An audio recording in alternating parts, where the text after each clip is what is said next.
Hi, my name is Bruce Kaiser, and I lead operations and quality for our interiors business.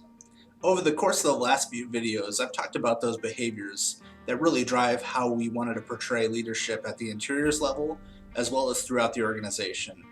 And one of the things I've been talking about and will continue to share in this last video are behaviors that I think are important that help influence my leadership over time. And one of those was really around attitude.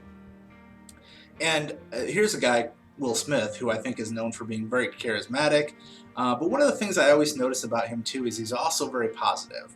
And I think being inspirational and positive is really one of the things that, and having a positive attitude is one of those things that really drives the rest of the team and how they interact.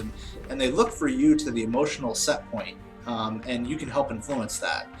And so I think about a couple of folks that have motivated over time.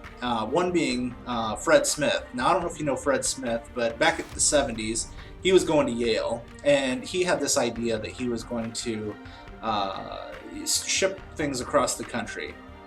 And so he wrote this paper, and he was going to start this business to do it. And the professors said, "Terrible. We give you a C minus. This is a bad idea." And so he persevered anyway, had the attitude that he was going to try it out. And so he charters a couple of planes, 8 planes I think it was, and looked for 8 different locations to go ship to. And the next day they shipped overnight, and 2 of them made it, and the rest all didn't make it. And so he got together with the small team that he had, and they pooled all their money to make this happen. And he said, "Okay, we figured out how to do 2. Now we just need to up the numbers." Pretty motivational speech. Fred Smith, of course, the founder of FedEx, who you might have heard of. There was another guy who he retired, got his first Social Security check, and he looked at it and said, "Boy, this will never work."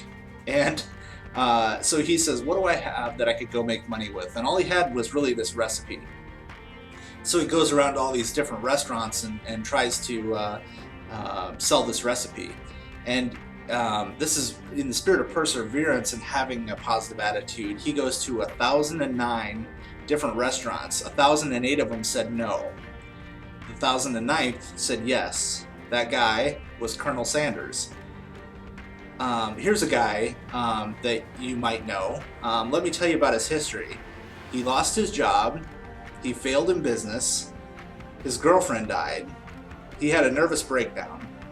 He was defeated for state senator. He was defeated in Congress. He was elected in Congress. He lost re-election, not once but twice. He was defeated for governor.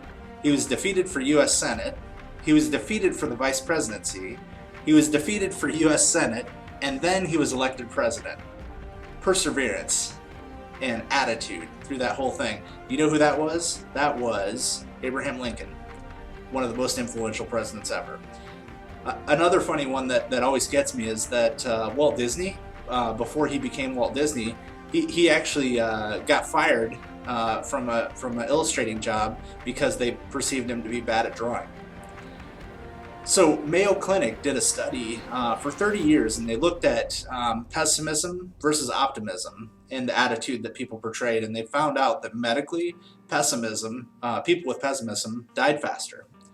And so the Henry Ford quote that says, "If you think you can or you think you can't, you're right." So with that, remember safety, quality, schedule, and cost in that order. Thanks, team, and have a great week.